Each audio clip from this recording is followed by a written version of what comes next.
বছরের প্রথম দিন বেড়াতে গেলাম। তো কোথায় বেড়াতে গেলাম? তো ভিডিওটা প্রথম থেকে শেষ পর্যন্ত দেখবেন। আসসালামু আলাইকুম, সবাই কেমন আছেন? আশা করি সবাই ভালো আছেন।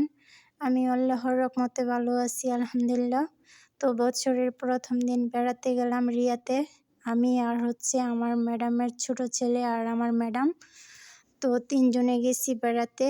তো ম্যাডামের মেয়ে ফোন দিয়ে ১ সপ্তাহ আগে বলছে বেড়াতে যাওয়ার জন্য। তো ম্যাডাম বলছে যে আমি অসুস্থ, যেতে পারবো না। ম্যাডামের ঠান্ডা, জ্বর আর কাশি ছিল, তাই ম্যাডামে না করছে। তো ম্যাডামের মেয়ে এবং ম্যাডামের মেয়ের ছেলে অনেক রিকোয়েস্ট করছে ম্যাডামকে। তো রিকোয়েস্ট করার পরে ম্যাডাম রাজি হয়েছে। আর আমার ম্যাডাম এমনিতেই ডায়াবেটিক্স রোগ আছে, তারপরে প্রেশারের সমস্যা, আবার গ্যাস্ট্রিকের সমস্যা।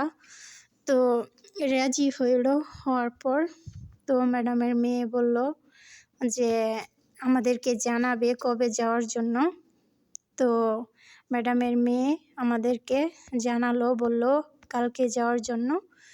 তো এই দিনটা ছিল বছরের প্রথম দিন এবং জানুয়ারি মাসের ১ তারিখ।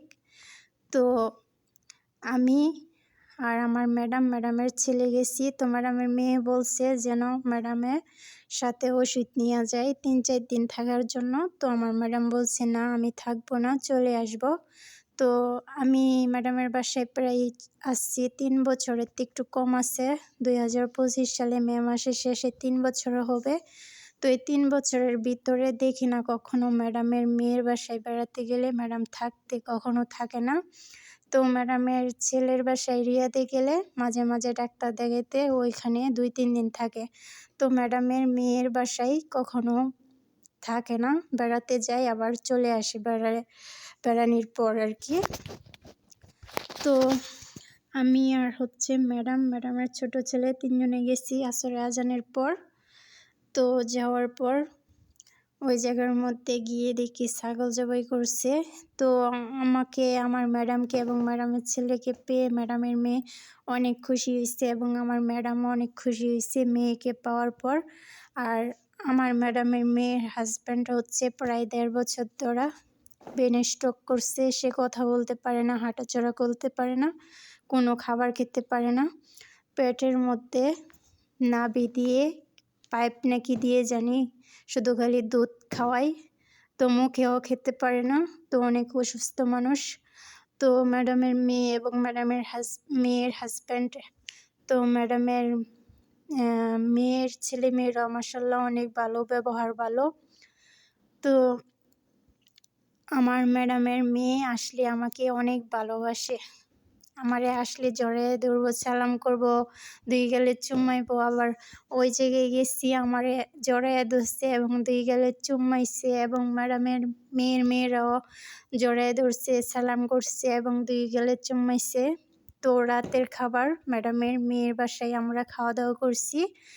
তো খাওয়া দাওয়া করে চলে আসার আগে আমারে ম্যাডামের মেয়ের মেয়েরা বলতেছে রেহানা গ্যাবল ত্রো লাজম হেব্বেনি কেবল ত্রোহীন, আমি ম্যাডামের বাসায় আসার আগে বলতেছে সবাইরে আবার জড়ায় ধরতাম আর কি, চুমাইতাম। তো এটা মেয়েরা মেয়েদেরকে সালাম করে এবং জড়ায় ধরে আর চুম্মা দেয়, আর ছেলেরা ছেলেদেরকে সালাম করে এবং চুম্মা দেয়, যেটাকে বলা হয় কুলাকুলি আর কি, এটাই। তো রাতের খাওয়া দাওয়া করার পরে সবাইকে সালাম করে চলে আসছি।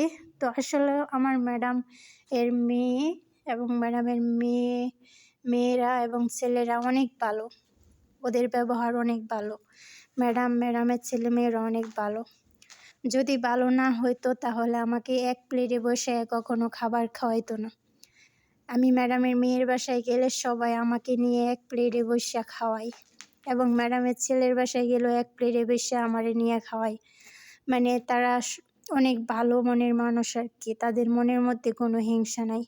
কিন্তু আমি প্রবাসী অনেক বছর আছি, প্রথমবার তৃতীয়বার আসার পরে দেখলাম এরকম ভালো মনের মানুষ।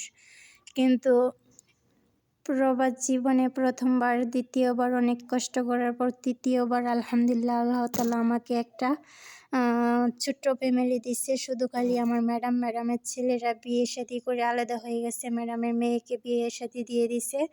তো আমি আর আমার ম্যাডামই আছি। তো অনেক সুখে আছি, কাজ কম। তো সবাই ভালো থাকবেন। আল্লাহ হাফেজ।